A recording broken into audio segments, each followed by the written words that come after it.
Hi, everybody, and welcome to another episode of Profiles in Canada, the Scouts Canada web series, where we connect with Canadians who use their talents to the fullest for the common good. I'm Kaelem O'Nees. Today, we're with a guest who really needs no introduction.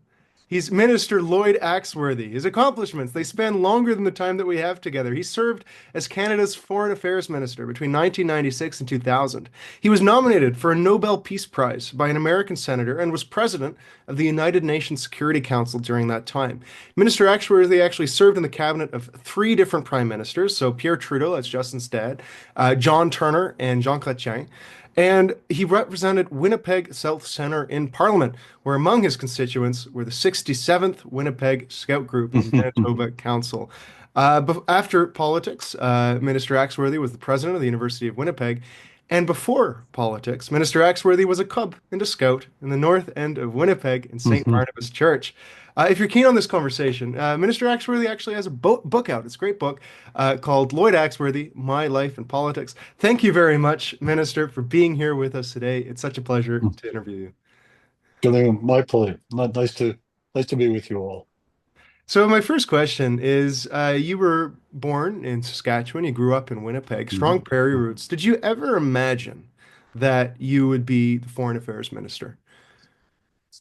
Um, I'll tell you, I had a little bit of an epiphany at one point. I was a high school student in the North End of Winnipeg, going to Sister High School, and our history teacher had announced to the class that we were all expected to sort of next week go down to the Civic Auditorium downtown Winnipeg to hear a speech by, quote, a politician, Hmm. by the different politicians, politician who just won the Nobel Peace Prize for Wow. Canada. Of course, I'm talking about Lester Pearson. And some of us grumbled to begin with. We just thought, well, what the a politician? Are you kidding me? But it turned to be a very important pivot for me in my life because I came away from that talk just understanding what it meant to be a Canadian, that we are different. We have certain values and an ethos and an approach to the way we live that isn't American, it isn't British, it isn't. It's the whole notion of being able to be diverse, which is now under great attack by Mr. Trump, to us was a real value. It was an important value. But he also talked about the importance of political life. That does, if you want good decisions, you have to have people who are committed to making them run for office, get involved. Hmm. I guess that's when I began thinking. I had been active at, kind of running for school elections and going to some Model UN assemblies and youth parliament, those kinds of things. So I really began to have in the back of my mind that involvement in politics could be a calling. And I ended up spending, well, most of my life in it as a politician. You mentioned briefly the former Prime Minister, former Foreign Minister Lester Pearson. For our audience, maybe just go in a little bit more what his experience, obviously representing Canada at the world stage, has meant for you, and maybe how it influenced your own experience representing Canada. Well, I think he was really very much part of a group of Canadian statesmen at the time Hmm. who really advanced the notion of liberal internationalism. Hmm. That Canada's best interests, economically and socially, security, were being in collaboration with others. That we weren't of the school that said we can go it alone. There was no Canada First movement. We had to work with, and we could show our talents and our skills in things like the United Nations and NATO and peacekeeping. We saw ourselves really as a country that could be more interested in keeping the peace than necessarily fighting the wars, even though we also had to do that. So I think it really was an establishment of a principle of liberal internationalism, which really sort of guided me throughout my career, but also gave me, when I was foreign minister, a chance to elaborate. And as you might know, I put in place a kind of an agenda called human security, which is the need to protect people. We always talk about national security, protecting countries and governments. We had a human security policy for Canada during that period, which is there's a lot of people in the world who were being violated, who were being exterminated, were being executed. Our role was to try to help provide protection for them. I want to actually ask about that. It is called the Human Security Agenda. It's a Yeah. part of, I suppose, a branch that was developed very well of under your tenure of liberal internationalism, which Hmm. of course has nothing to do with the party, but it has to do with the idea of Right. cooperation. That's right. I want to ask, why was that so important to advance that human security agenda? It's been called the Axworthy Doctrine. I wonder if you Hmm. might add some comment about that. Well, it came about just at a very fortunate time.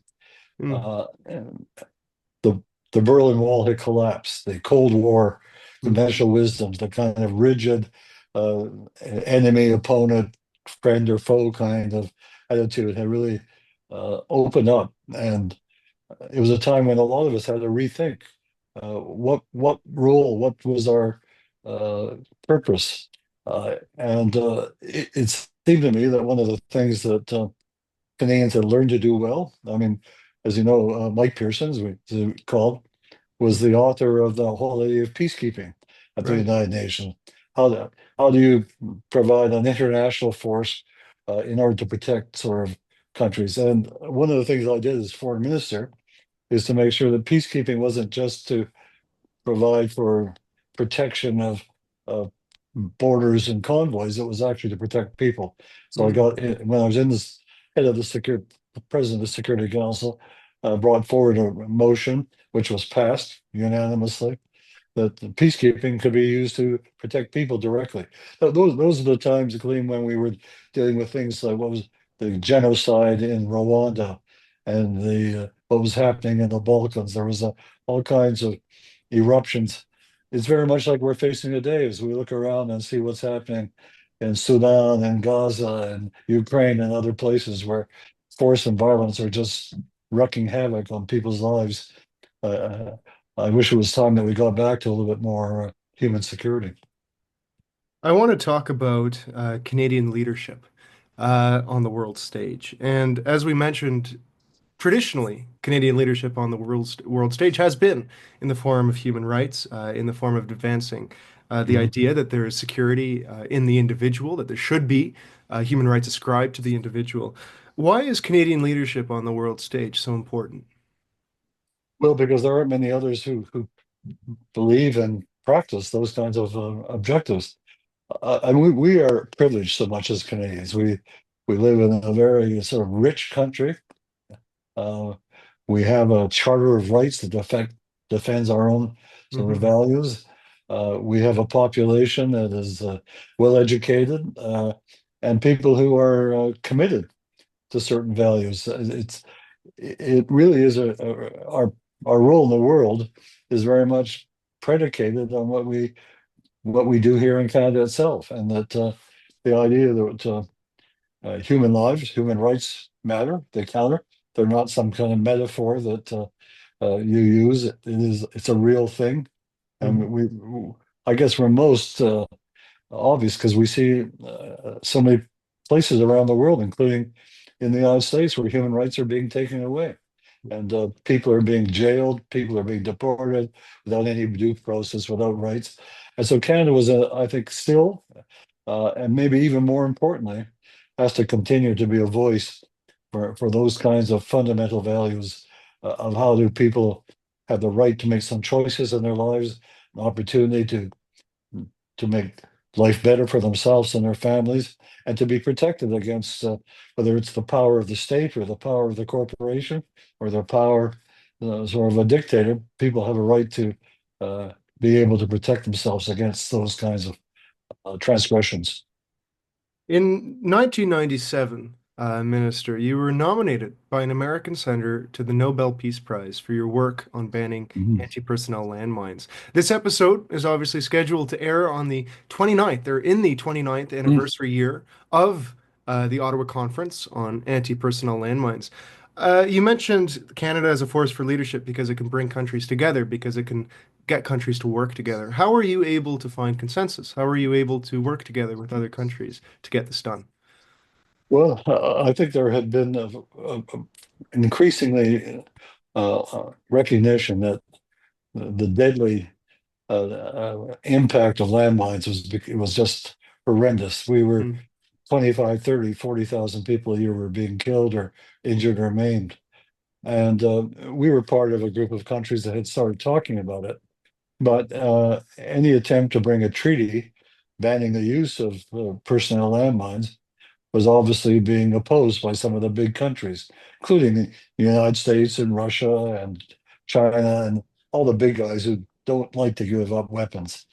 Um, but what we were able to do in partnership with civil society, this is really an important, really work of our own diplomacy. It wasn't just a traditional kind of straight paths in the diplomatic corridors.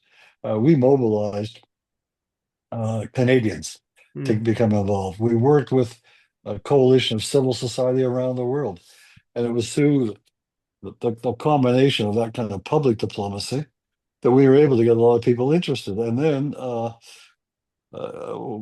the morning, I guess it was of in 1996, when we were hosting a conference in Ottawa about where do we go next, and there was still this stalemate between the good guys and the bad guys. And as chair of the conference, I was going to have to give a closing speech, and I sat down on a Friday night with my officials and others and said, "Well, where are we?" They said, "Well, we're in a stalemate." And then one of them said, "But we have an idea if you're interested." And Mm. I said, "Give it a shot."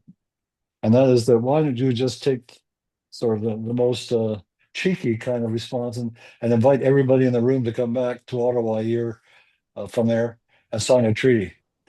And I did. I made the statement. People are absolutely dumbfounded and couldn't believe that Canada was all of a sudden breaking all the diplomatic rules and putting itself out front. And but it worked because a year later, 120 countries signed a landmine treaty in Ottawa, and we were really very much seen as a diplomatic leader because from that we went on from getting a treaty on banned mines to working very actively to set up an international court, a criminal court. We worked to protect child soldiers. We worked to try to the end use of small arms. And for a period of time, we were recognized as one of the major sort of drivers of international human rights initiatives. So, and by the way, we still could be, but Mm. we've let ourselves. We've had the leadership in the country that hasn't been engaged in that. We've become far too dependent on the United States for our signals, and I think it's time we return to a more independent foreign policy. Well, thanks very much, Minister, for sharing your perspective on that. I want to touch upon the mobilization of Canadians. Mhm. Our young people who are watching this might be wondering how they can become more active citizens, how they can know more about the governance processes that, well, govern them. I wonder if you have any advice for young people in Canada who are looking to get more involved in their communities, looking to make an impact. Well, I think if some of the people watching this are members of the Scout movement, that's an important way because I think the becoming involved in community activism, to become involved in working with others, collaborating. You're learning skills. You're learning how do you cooperate. I think there's a lot of good academic sociology that points out that so much of democracy is built upon some form of collaboration of people, whether it's a bowling club or a scout movement or a trade union or whatever, or a political party. The sheer act of engagement uh, really enables you to become a good citizen. Now, I think there are some real problems in the country right now. We've really uh, fallen back in the uh, treatment of history in this country. I have a son who's a school teacher and teaches civics to grade 9 and 10 students, and he's always just astounded at how little they know about our history, Mm. about the world. I mean, our curriculums and our school systems have really sort of pulled back from providing that kind of education. And but I'll tell you, I mean, my mother, who was very dedicated to my getting education, every Friday I had to get on my bike and pedal down to the public library on Salter Street, and come back with 3 books. And usually they ended up being political biographies, stories, novels, narratives. And I think it's really important. I think this is a generation that we're clearly making a huge change. I mean, the United States has kind of gone rogue, maybe even crazy. So we now have to sort of strike a much stronger independent path of our own. That's going to take some good, smart reasoning and then some good, intelligent thought about where we go next as Canada. Well, Minister Axworthy, it is Mm, such a pleasure to have you on Profiles in Canada. Thank you so much for sharing your time. Thank you so much for sharing your experience and your wisdom. mm, Obviously, for folks who want to learn more about Minister Axworthy's mm, good work, his book is out, Lord Axworthy, My Life in Politics. To everybody at home, thank you so much for being with us for another great episode. Our next mm, one's going to be in a week. It's going to be with another mm. Canadian who uses their talents to the fullest in the pursuit of the common good. So thank you, Minister, for being with us. Thank you, everyone at home. Thank you, Kaelem. It's a real pleasure to be with you. All right. Cheers.